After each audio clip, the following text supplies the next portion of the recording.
278장입니다. 278장 내 눈 주의 영광을 보내 찬양 드리겠습니다.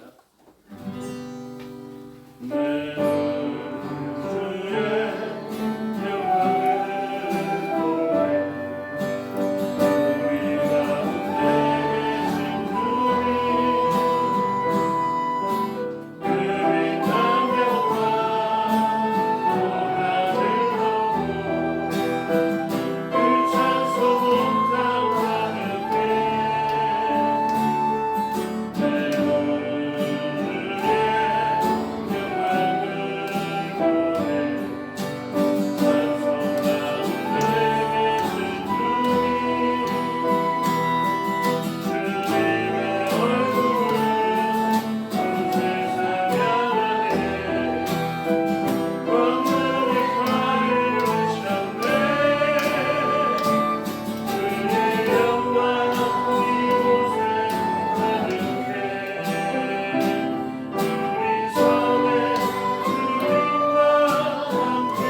우리의 눈이 열려서 하나님의 영광을 보기를 소원하며 기도하면 좋겠습니다. 하나님의 영광은 하나님의 존재, 하나님의 인재, 하나님이 분명히 살아계시고 여기 계신 것과 같은 것을 알게 되는 것, 그것이 영광입니다.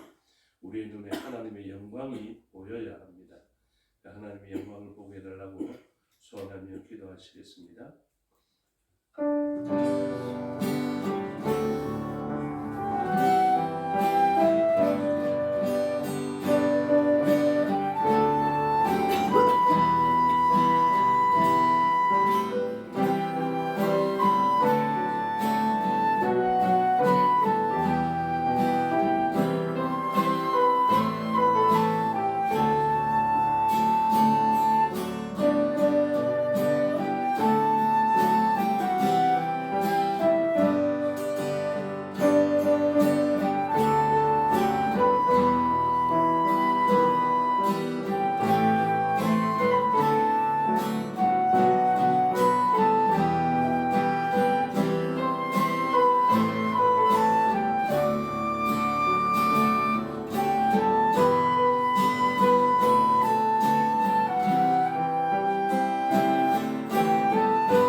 477장 주의 돌을 버리고 찬양을 드리겠습니다.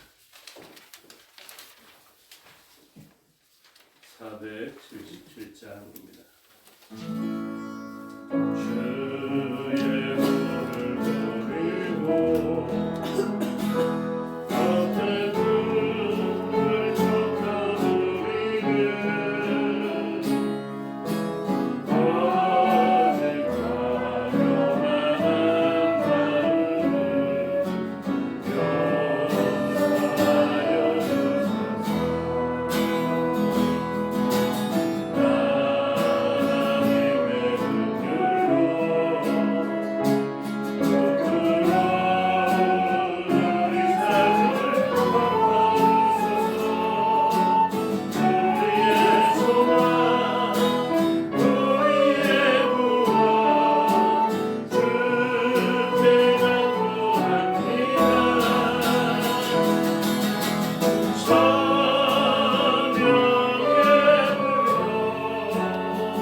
주의 돌을 버리고 주의 돌을 가장 사모하는 존재이기를 소원하며 기도하시고 또 그 돌을 우리에게 적용시키시는 성령 하나님의 임재를 환영하고 기뻐하며 기도하면 좋겠습니다. 성령 하나님 우리를 충만케 하여 주셔서 주의 말씀으로 주의 돌을 쫓아 살아가는 저희가 되게 하여 주셔서 복 있는 사람으로서 악인의 길을 쫓지 아니하고 죄인의 길에 서지 아니하며 오만한 자들의 자리에 앉지 아니하는 그런 존재이기를 소원하면서 기도하면 좋겠습니다. 다 같이 기도드리겠습니다.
451장 찬양 드리겠습니다.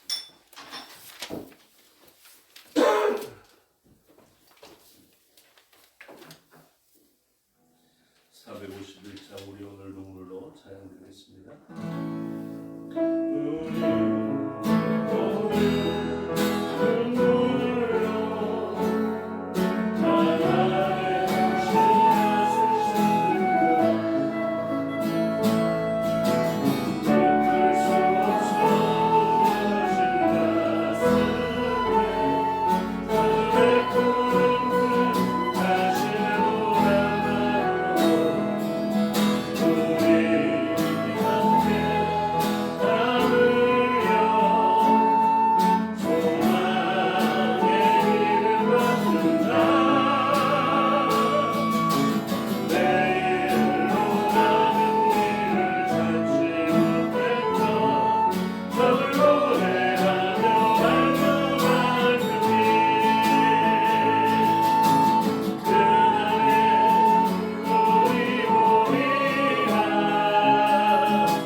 세소식반이 있었습니다.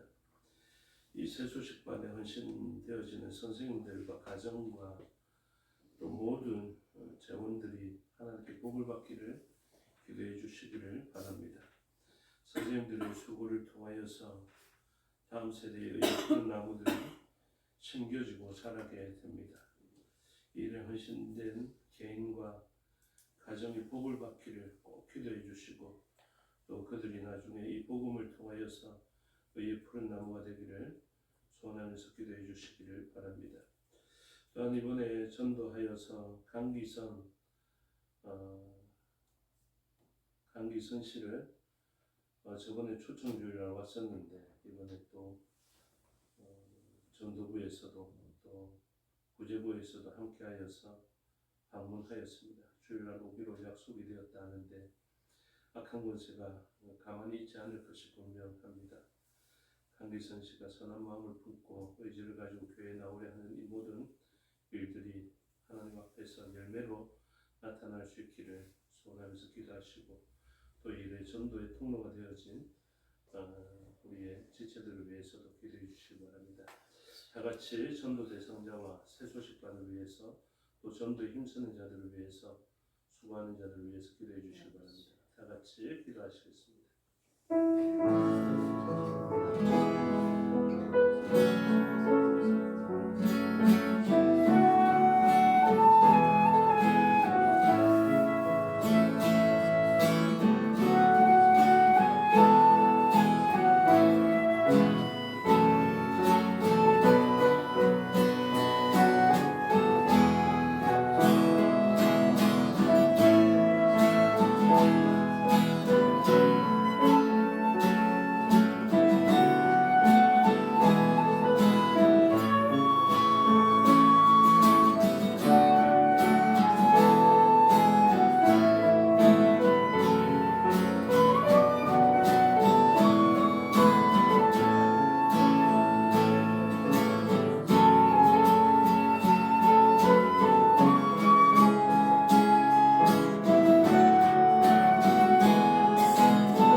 신앙을 사도신경으로 고백하겠습니다. 나는 전능하신 아버지 하나님 천지의 창조주를 믿습니다. 나는 그의 유일하신 아들 우리 주 예수 그리스도를 믿습니다.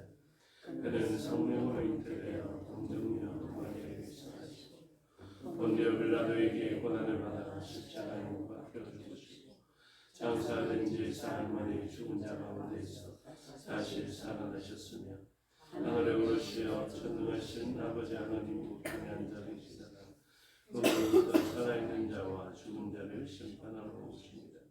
나는 성령을 믿으며 거룩한 공교회와 성도의 교제와 죄를 용서하는 것과 몸의 부활과 영생을 믿습니다. 아멘. 찬송가 524장 찬송 드리겠습니다.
통성으로 기도하시겠습니다.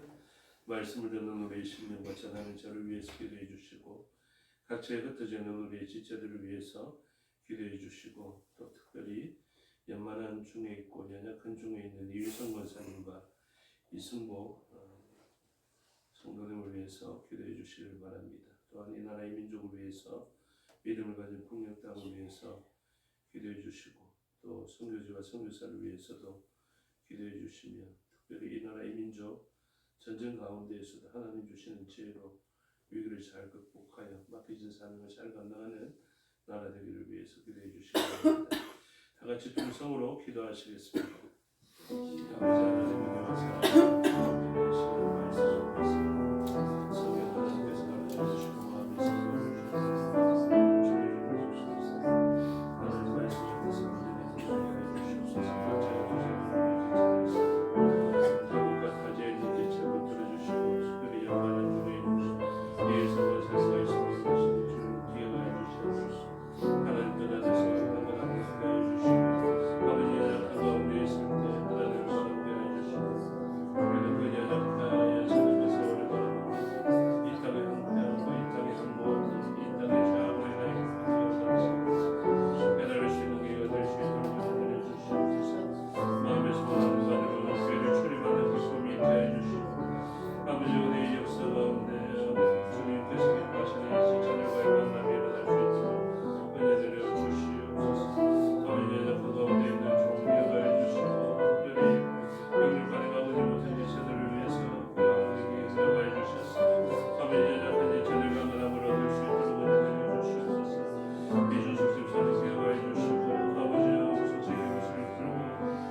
예수 그리스도의 이름으로 기도합니다.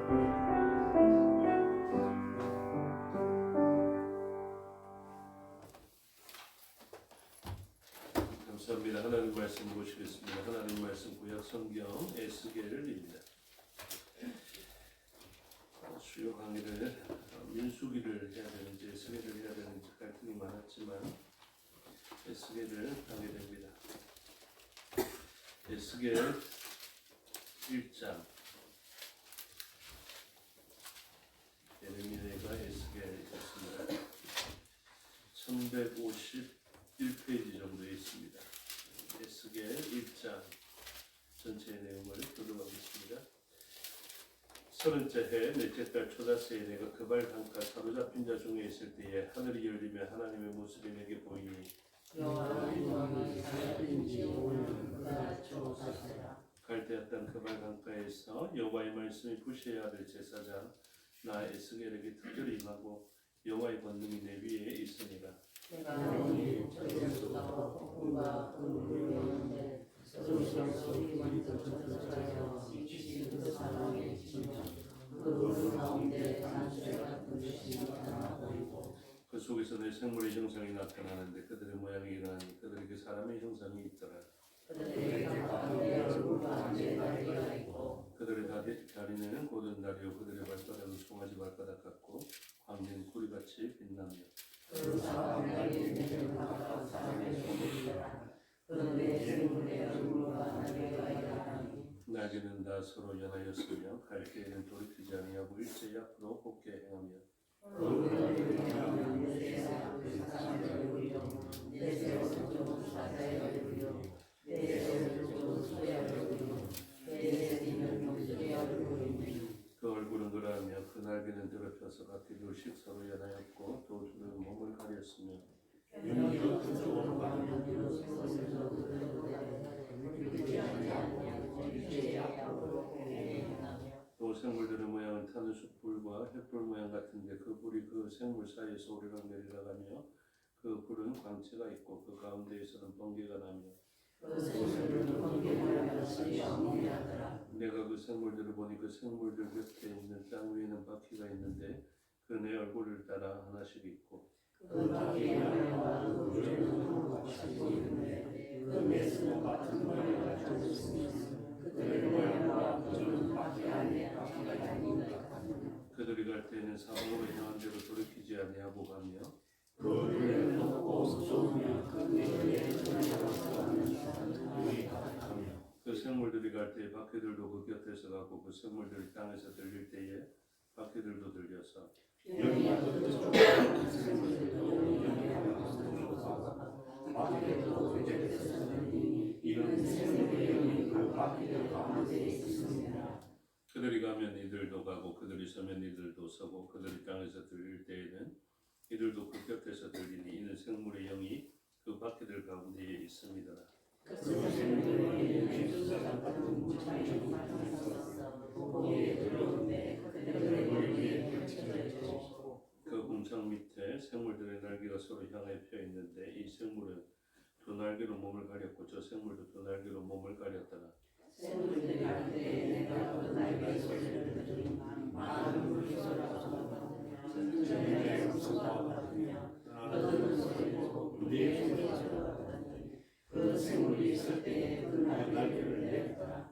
그 머리 위에 있는 궁창 위에서부터 음성이 나더라. 그 생물이 설 때에 그 날개를 내렸더라. 그 머리 위에 있는 궁창 위에 보좌의 형상이 있는데 그 모양이 한곳을 같고 그 보좌의 형상 위에 한 형상이 있어 사람의 모양 같더라. 내가 보니 그 허리 위의 모양은 단수에 같아서 그 속과 주위가 불 같고 내가 보니 그 허리 아래의 모양도 불 같아서 사방으로 광채가 나며 그 사방 광채의 모양은 비오는 날 구름에 있는 움직이가 같으니 이는 여호와의 영광이 이상의 모양이라.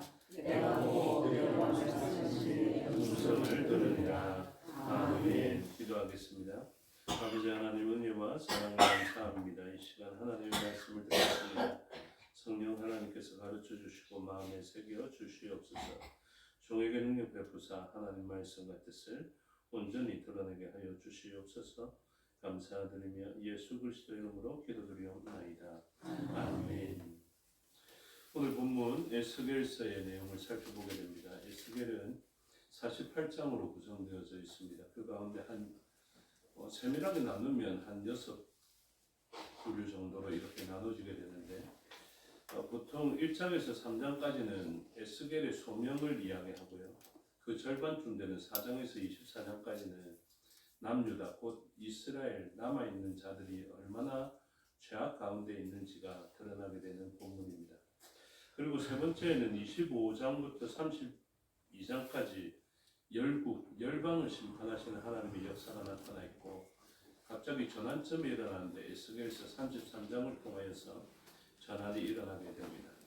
그 전환을 통하여서 34장부터는 이제 남유다가 망하거든요. 망한 다음부터는 메시지가 어떻게 되냐면 망하기 전에는 죄악을 자꾸 들추어내고 이렇게 살다가 죽는다, 망한다, 심판이 임한다 이렇게 하다가 이제 예루살렘 성전이 함락되어지게 됩니다. 함락되어지고 난 다음에는 이제 회복의 약속들이 들려지기 시작합니다. 그래서 39장까지 들려지다가 마지막 이제 40장부터 마지막 장까지 48장까지는 새 성전과 새 땅, 그러니까 새 예루살렘과 새 하늘, 이사야로 따지면 그렇게 비춰지는 것처럼 이제 성전을 통해서 완전한 회복이 이루어지는 것을 보여주게 됩니다. 그래서 오늘은 1장에서 3장 가운데에서 에스겔을 부르시는 하나님의 역사가 나타나 있습니다.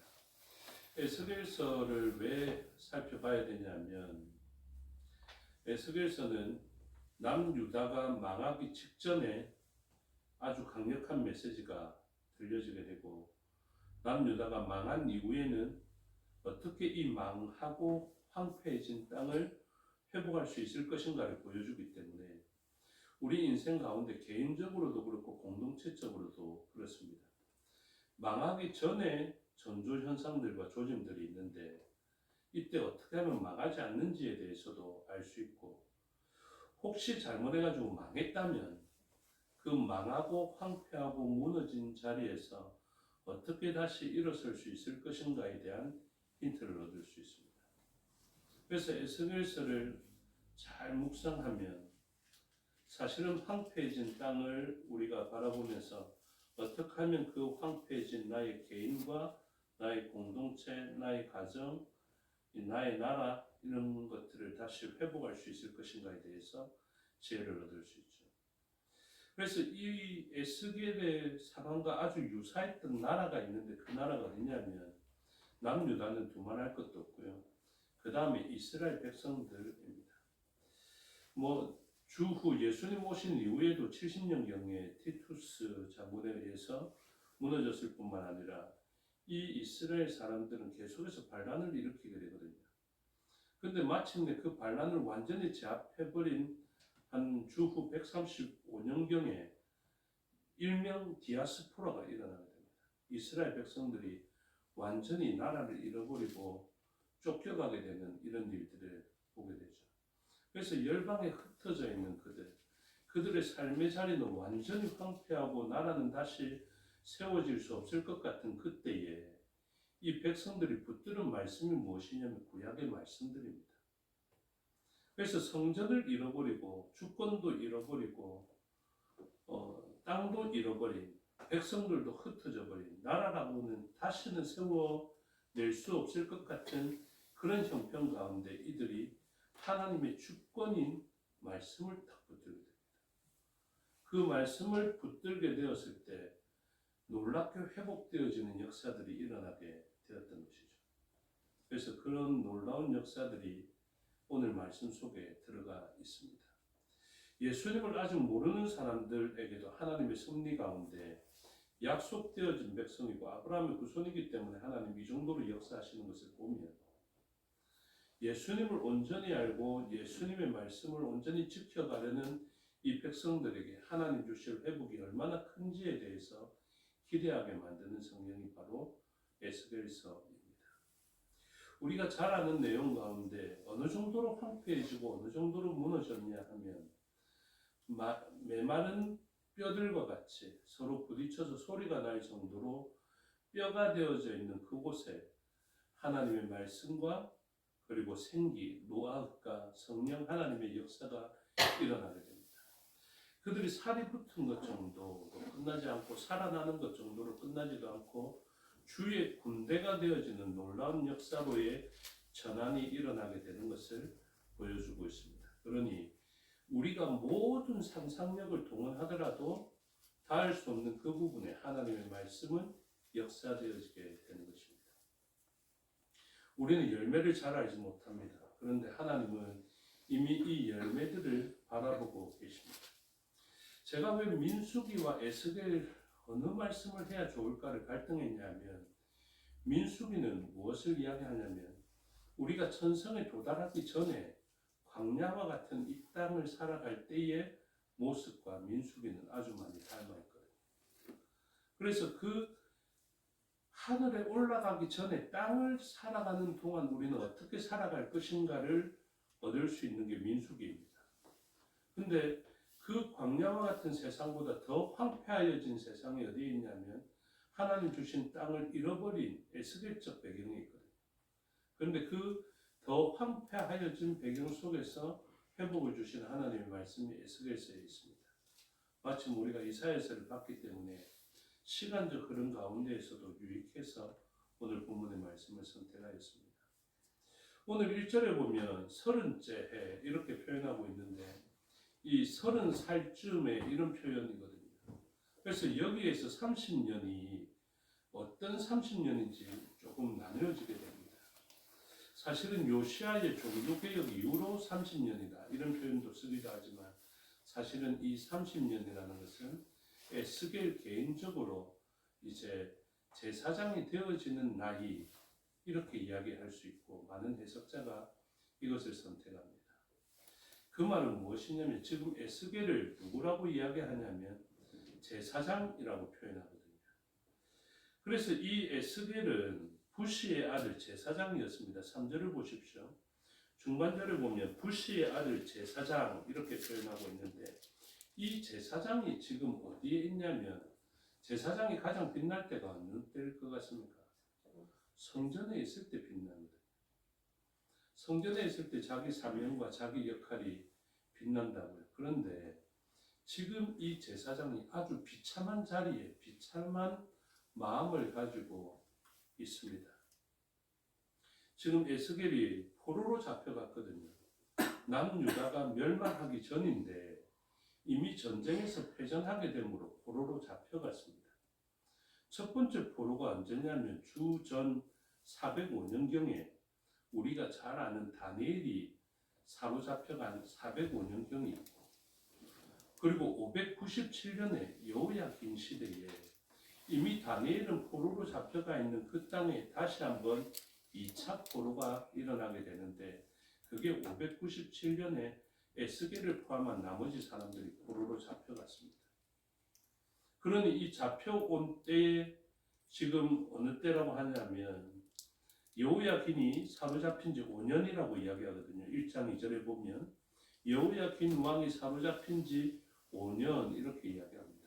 그래서 597년에 여호야긴이 사로잡혔으니까 5년쯤 지나면 593년이나 592년경 이때쯤 이야기할 수 있겠죠. 그래서 성전이 언제 함락됐다고요? 586년. 그러니까 아직 성전이 함락되기 전이죠. 그런데 이 사람은 제사장입니다. 제사장인데 성전에 있어야 하는 그 사람이 포로로 잡혀와서 그 발 강가에 있으면 우리가 시편 137편 전에도 이야기했죠. 바벨론 강가에서 눈물 흘렸다. By the river of the Babylon. 그래서 바벨론의 강가에서 그들은 눈물 흘리면서 주변 사람들이 너희들 노래해봐라 할 때 그 서글픈 감정을 가지고 있는데 그 사람들보다 훨씬 더 서글픈 감정을 가져야 되는 사람, 비참함을 가져야 되는 사람이 누구냐면 바로 이 에스겔이죠. 에스겔의 이름의 뜻이 하나님이 강하게 하신다라는 뜻입니다. 그 이름까지 더 서글프게 만들죠. 이름은 하나님이 진짜 강하게 하신다 이런 이름을 가졌는데 가장 비참하고 약한 상황과 형편 가운데 있는 것입니다. 그러니 얼마나 아프겠습니까? 그리고 그가 제사장의 아들인데 이 30살이 어느 때냐면 30살이 이제 막 제사장으로서 아버지의 직분을 이어서 제사장의 사명을 감당해야 되는 때의 시작이거든요. 그래서 그 땅에서 성전이 있었다면 그 젖과 꿀이 흐르는 땅에서 가장 아름다운 예복을 입고 그 제사장의 직분을 감당하며 백성들과 하나님 사이에 화목을 이루어내는 그 일을 감당해야 되는 존재인데 참 비참해져 있다는 것입니다. 민수기 4장 3절부터 해가지고 성경은 아주 힘있을 때에 찬란하고 아름다울 때에 주님의 일에 헌신되어라라고 이야기합니다. 성경은 아무 때나 아무 연령대나 주의 일을 할 수 있다 이렇게 이야기하지 않습니다. 인생의 황금기에 주를 위해 헌신해라 이렇게 이야기합니다. 중요하기 때문에 제가 좀 말씀을 드릴게요. 민수기 4장으로 가시면 4장 3절에 곧 30세 이상으로 50세까지 회막의 일을 하기 위하여 그 역사에 참가할 만한 모든 자를 계수하라 이렇게 이야기합니다.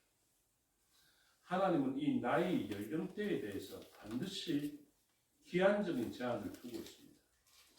일할 수 있을 때 일해야 됩니다. 낮에 일해야 돼요. 곧 밤이 옵니다. 왜 우리가 연수에 제한을 두는지 아십니까? 아름다울 때, 황금기 때 주를 위해 헌신하라고 이야기합니다. 뒤늦게 감동되어 왔는데 나이 좀 넘어서 하면 안 되나? 그건 우리 생각이고요. 하나님은 계속해서 강조합니다. 무엇을? 가장 힘있을 때 최선을 다해서 해라. 후회가 남지 않도록 해라. 그때 열심히 해라. 뒤늦게 열심히 있다 말하지 말고 그때 해라 라고 이야기합니다. 한두 번이 아니더라고요. 보니까 민수기 4장 3절에 이야기했죠. 30절에 30세부터 50세까지 회막에서 복무하고 봉사할 모든 자를 계수하라. 35절에 30세부터 50세까지 회막에서 복무하고 봉사할 모든 자. 43절에 30세부터 50세까지 회막에서 복무하고 봉사할 모든 자. 47절에 30세부터 50세까지 회막 봉사와 매는 일에 참여하여 일할 만한 모든 자. 이렇게 선언하고 있습니다. 때에 대해서 너무 느긋하게 생각하시면 안 됩니다. 뭐 나중에 해도 되지. 교회 일도 사실은 그렇거든요. 안 했으면 되지. 할 만하면 다 하지. 이렇게 다들 생각합니다. 교회 일의 중요함도 잘 모르고 그 타이밍도 잘 몰라요. 그런데 하나님은 가장 빛날 때, 힘 있을 때 온 힘을 다해서 때를 놓치지 말고 해라고 이야기합니다. 천국 가서 후회하시지 마시고 이 땅에서 주를 위해서, 교회를 위해서, 성도들을 위해서 섬기고 봉사해야 합니다. 나중에 천국 가서 후회하지 마십시오. 제가 미리 말씀드렸습니다. 전도하는 일도 마찬가지고 교회 일도 마찬가지고 헌신하는 일들도 마찬가지입니다. 나중에 그렇게 헌신된 사람들이 주님 앞에서 칭찬받는 거 보고 막 다른 마음을 품지 마시고 지금 열심히 하셔야 됩니다. 지금 내일로 미루시지 마시고 오늘 지금 항존직에서 주님 앞에서 칭찬받을 일들을 해야 됩니다. 우리가 지칠 때마다 생각해야 되는 것이 바로 그것입니다. 내가 주님 앞에 섰을 때 이 일은 어떻게 평가받게 될 것인가. 지금 하고 있는 일을 하면서 우리는 생각해야 됩니다. 내가 하고 있는 이 일은 주님 앞에 칭찬받을 일인가, 내가 만족하는 일인가를 살펴봐야 됩니다. 우리가 힘 있을 때 주를 기쁘시게 하는 일들을 해야 합니다. 주님께서 맡기신 달란트를 가지고 자꾸 내 만족, 내 좋은 일들을 할 때가 많습니다. 다른 목적대로 사용하면 안 됩니다. 은사도 마찬가지입니다. 은사는 주를 위해서 쓸 때가 가장 좋은 것입니다. 하나님은 왜 주셨습니까? 그 은사를 주를 위해 쓰라고. 내 건강 왜 주셨겠습니까? 주를 위해 쓰라고 그렇게 주신 것입니다. 나의 물질, 나의 모든 것이 다 마찬가지인 것을 기억해야 합니다. 그런데 오늘 한 상에 보면 이 서글퍼하고 마음 아파하고 이제 주를 위하여서 봉사하고 싶으나 기회를 잃어버린 30세가 되었음에도 불구하고 이 존귀한 일을 하지 못하는 포로로 잡혀가 있는 그 땅에 하나님이 어떻게 하십니까? 강하게 하십니다. 어떻게? 찾아오셔서 여기 바퀴들이 많죠. 눈도 많죠. 하나님이 감찰하시고 이동하시는 분이시다. 온 땅에 편재하신 분이다. 내가 예루살렘에만 있고 예루살렘 사람들만 다스리는 존재가 아니라 그 사람의 모양과 소의 모양과 독수리의 모양과 사자의 모양, 사면을 이루는 이 모든 영역의 존재들이 있는 이유가 뭘까요?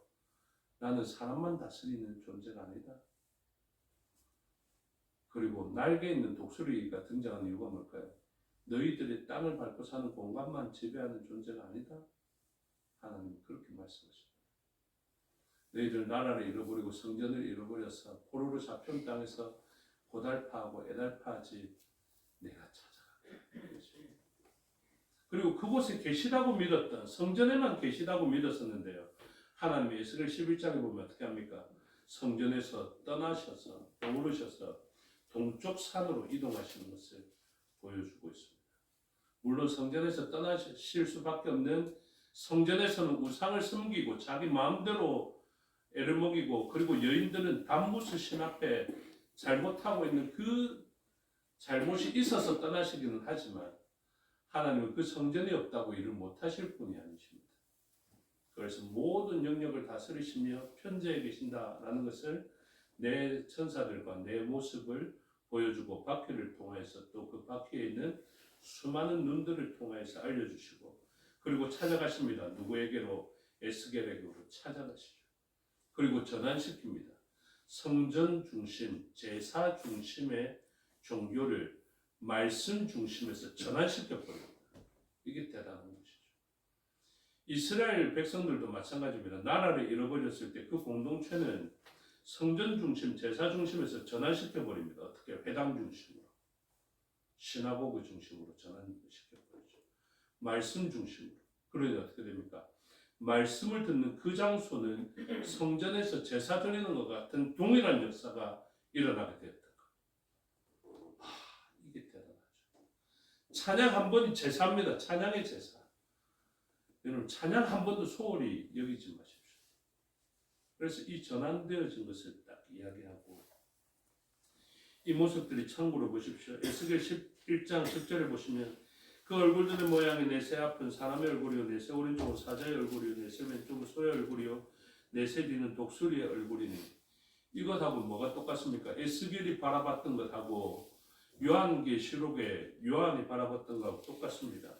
요한계시록 4장 6절과 7절입니다. 보좌 앞에 수정과 같은 유리바다가 있고 보좌 가운데와 보좌 주위에 네 생물이 있는데 앞뒤에 눈들이 가득하더라. 그 첫째 생물은 사자 같고 둘째 생물은 송아지 같고 그 셋째 생물은 얼굴이 사람 같고 그 넷째 생물은 날아가는 독수리 같은데, 그래서 에스겔서 모르면 요한계시록이 해석이 되지 않습니다. 신천지 이만희 씨가 좀 알아야 되는데요. 요한계시록을 뭐 통달했다 했었고 목사님들하고 시험 치자 했었는데 그냥 모르는 수준입니다. 유치원 수준이죠. 그냥 말할 가치가 없는 것입니다. 그 정도 수준입니다. 어쨌든 이러한 것을 가지고 똑같은 것을 바라본 이후에 묵시론적, 종말론적인 것을 우리에게 가르쳐주죠. 묵시의 가장 중요한 포인트가 뭐라고 했습니까? 고난받는 세상을 살아가지만 소망의 눈이 열려서 미래적 소망으로 말미암아 현재의 고난 정도는 가뿐하게 넘길 수 있는 그것입니다. 오늘날 우리도 묵시의 눈이 열리면요, 고해와 같은 광야와 같은 그리고 포로로 잡혀온 땅과 같은 황폐한 곳에서 소망의 눈을 열고 하나님의 말씀을 들으며 말씀에 순종하며 살아갈 수 있습니다.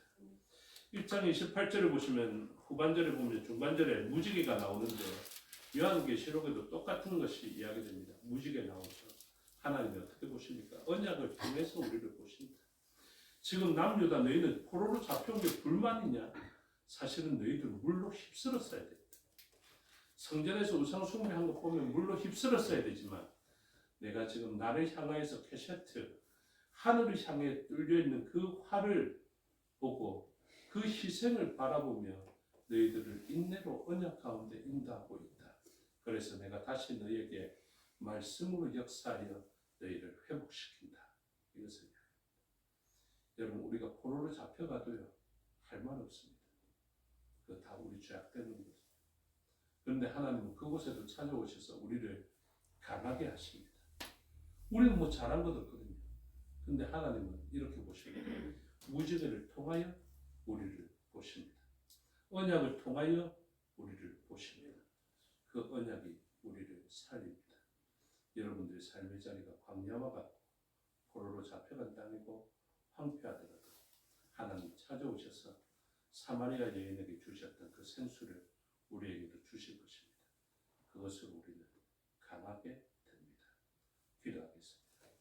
아버지 하나님 은혜와 사랑을 감사합니다.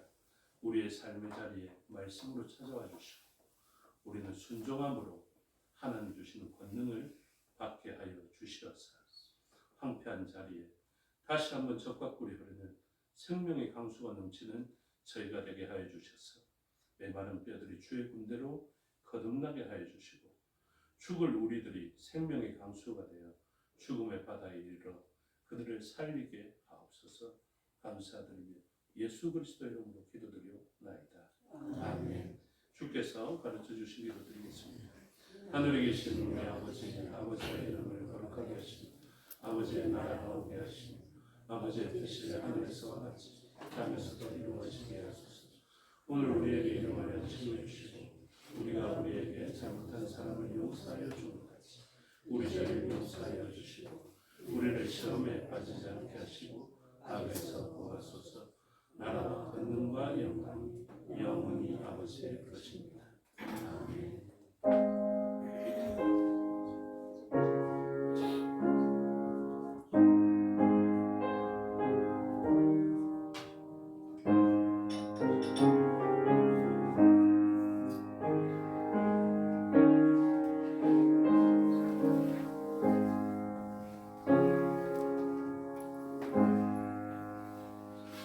감사합니다. 수요일 순서를 마치겠습니다. 시간도 마칩니다.